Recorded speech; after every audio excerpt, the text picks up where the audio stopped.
How can we use social influence? Part 2. In Part 1, you learned about 4 influence principles and social norms. In this video, you'll explore some of the influence tactics we've studied in organizational behavior. Let's begin with the concept of conformity, or the changing of one's attitudes and behaviors to match those of the group. Most of us conform to some set of social norms, like waking up in the morning, going to work or school, and going to bed at night, or the reciprocity principle. When someone does something kind for us, humans have a desire to reciprocate with another act of kindness. Even primates conform to this norm by cleaning bugs from each other's fur. There are at least 2 reasons we conform. Reason number 1 is, when we don't know what to do, we conform because we think other people know.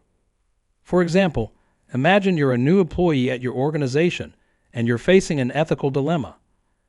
The research predicts you would probably reach out to your new coworkers for more information. This reason is illustrated by Muzaffar Sherif's well-known experiment. Participants sat in a dark room and estimated how far a stationary dot of light moved on the wall. The dot wasn't actually moving, but an optical illusion that affects all of us made it appear to move. When they were alone, they estimated a wide range of numbers. But when they were in a group, they changed their estimations to match those of the group.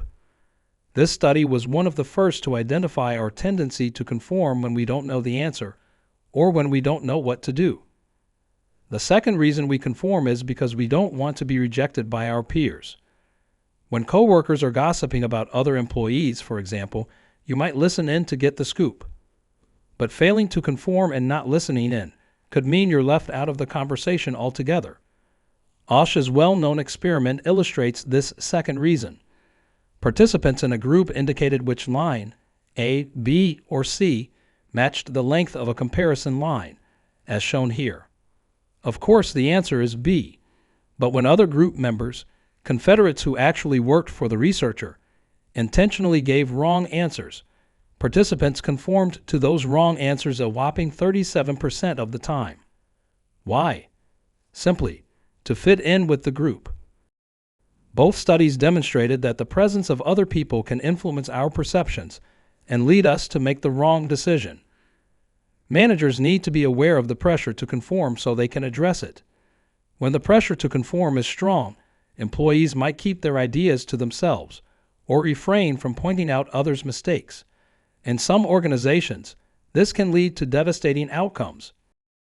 Consider the fatal explosion of the Space Shuttle Challenger in 1986.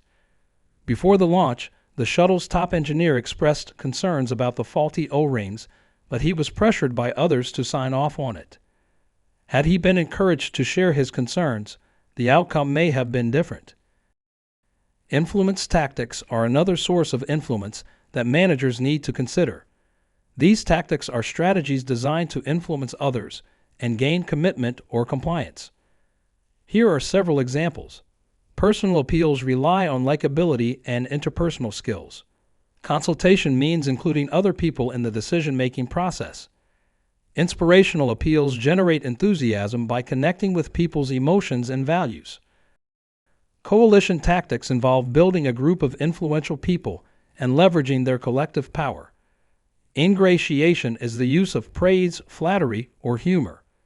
Exchange tactics include making promises and trading favors. Rational persuasion relies on reason, logic, and facts to change people's minds, and pressure uses demands or intimidation to coerce compliance. Surprisingly, the research suggests the most frequently used tactics, like rational persuasion and pressure, are not the most effective. Instead, personal appeals, consultation, and inspirational appeals are more likely to result in commitment from others. Social influences play a major role in how we think and act. Managers who understand these social forces are better prepared to offset their influence or use them to their advantage.